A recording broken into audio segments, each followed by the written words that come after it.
Before we get on with the video, we just wanted to say thank you for all the submissions. We had nearly 1,000 comments thus far, and here's the most upvoted by the community overall. We can't promise that if you post your story here, that we'll end up using it, but we'll always be on the hunt for those that you like the most. With that out of the way, let's begin. What's the smartest thing you've ever seen someone do during a D&D campaign? Part 5. We completely diffused a minor boss encounter in our homebrew campaign. To add an element of randomness and fun, our GM had a little hanger-on in the party, a pseudo-dragon named Yub Yub. Little Bastitch was essentially a walking deck of many things on crack. A random event would happen if anyone spoke her name, touched her, or even looked at her. Anyway, we find ourselves in a town subverted to worship the BBEG, and they all merge into something like the One Reborn from Bloodborne. Except able to use sword and shield. Big thing, immune to magic, had us all crapping our pants.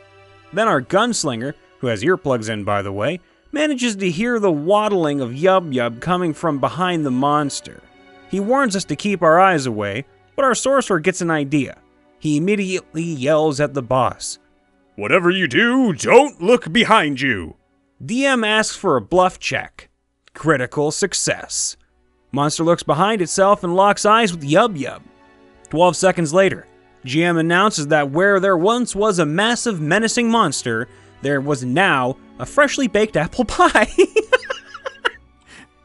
which the party ate to ensure it wouldn't turn back. To this day, we are not allowed to bring up pies during our gaming sessions. Probably the smartest thing I ever did in a D&D campaign. We were leaving a cave and DM said there was a cultist tower overlooking a seaside town that was resisting cultist rule. We asked DM to destroy said tower. He says hesitantly, okay.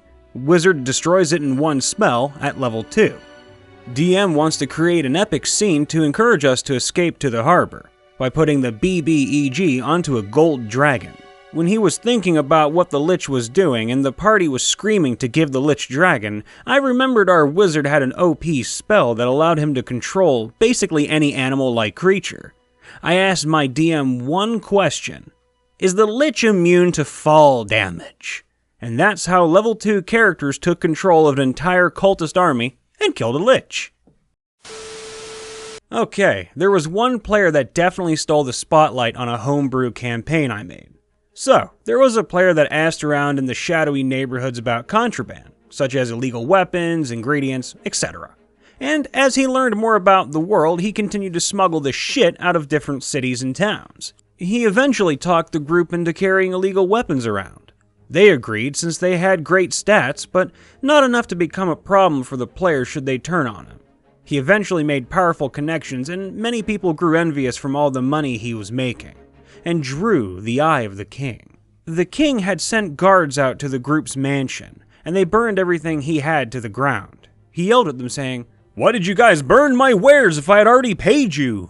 You guys promised protection." The guard read him the parchment for his arrest and should just go with them. He said no, and a battle started.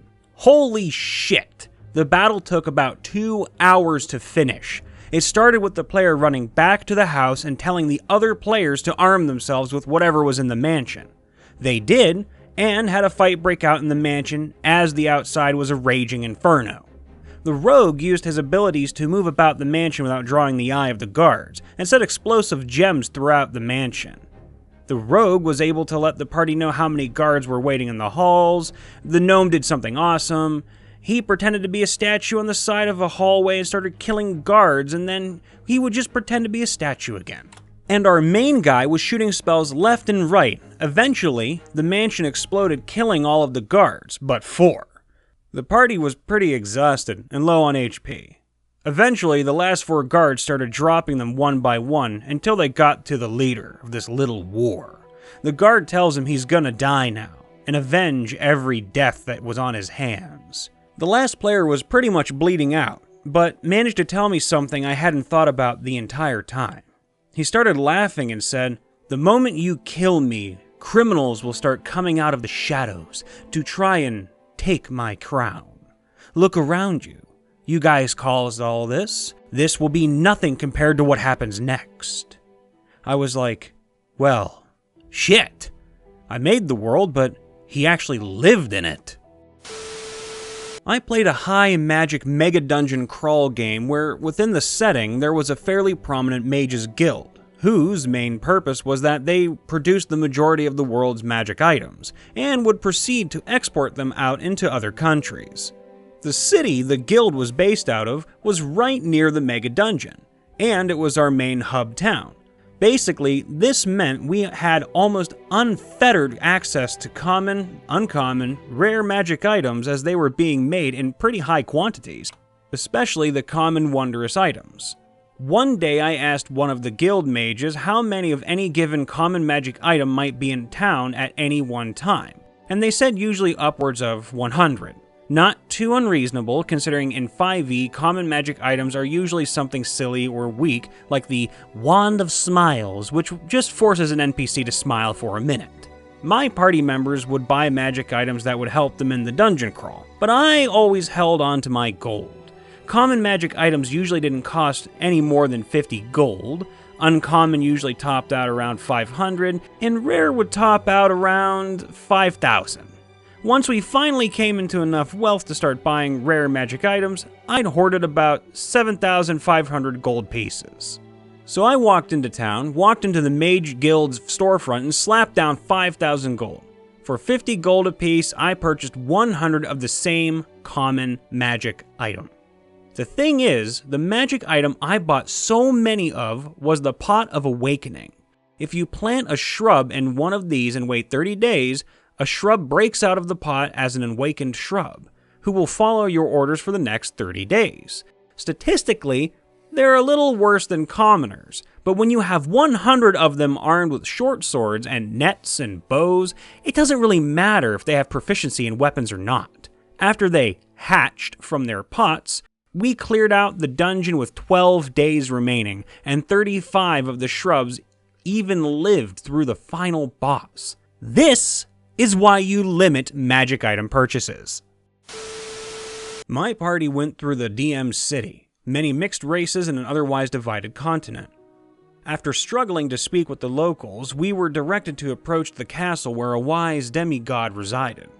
2 rows of armed guards greeted us on the walkway up, but said and or did nothing but retain their post. I scared the shit out of my party when my wizard threw a stone at demigod Wise Yenerva, only to reveal the entire city had been a massive programmed illusion. So one of my friends was a powerful mage in D&D 2e, and we had this bag of holding that he used to store an actual army of pigeons. Yes, he spent the time and resources to gather up thousands of pigeons. Wizard powers, man.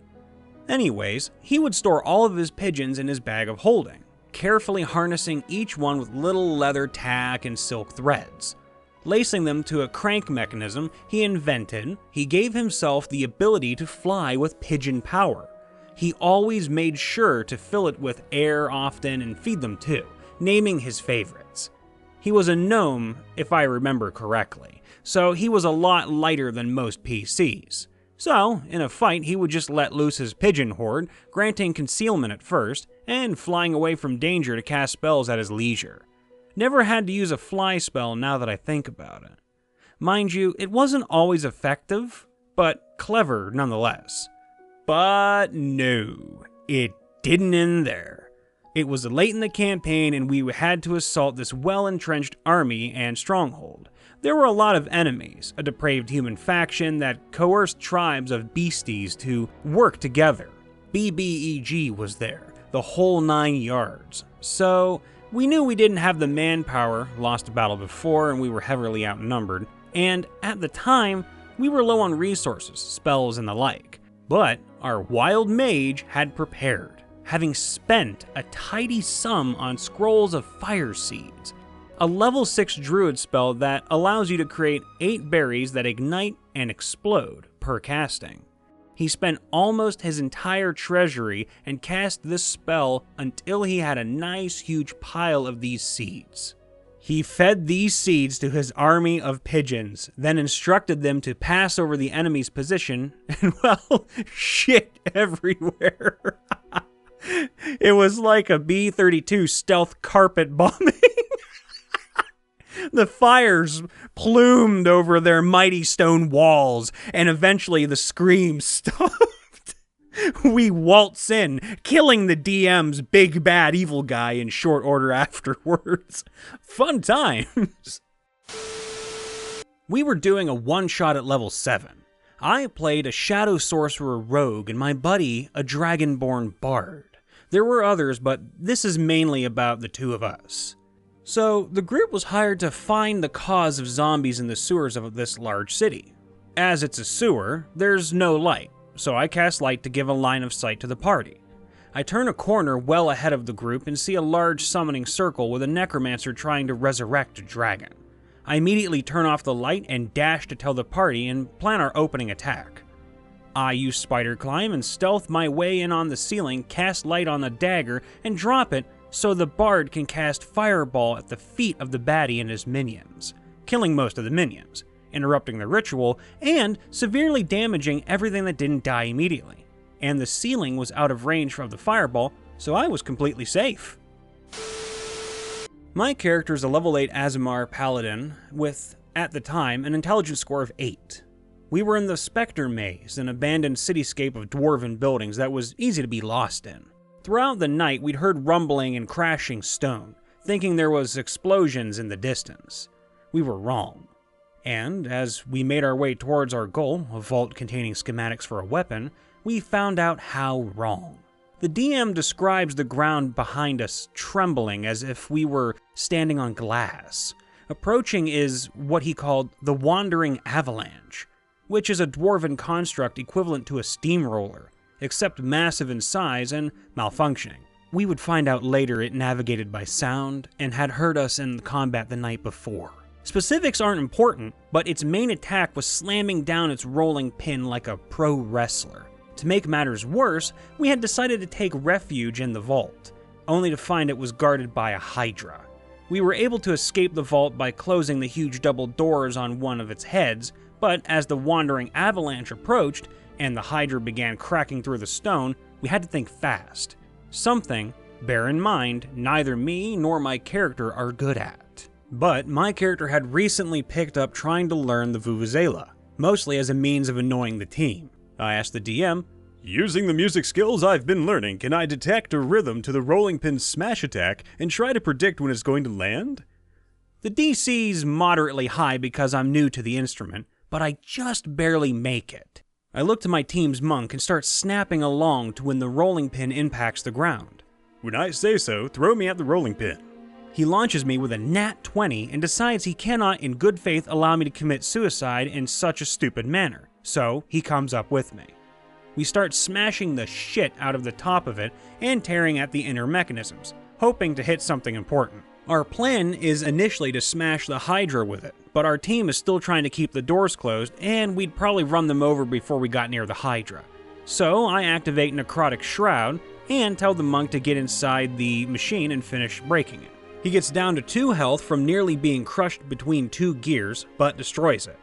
With Necrotic Shroud active, I sprout wings that appear to be made from the tips of swords and spears, and the absence of light and matter surrounds my being like a halo. My team watches in horror and awe, because this being my first time playing an Aasimar and a paladin, I had no idea I could do this, and had never done so before. The rules of Necrotic Shroud state that no being frightened by me can willingly move towards me.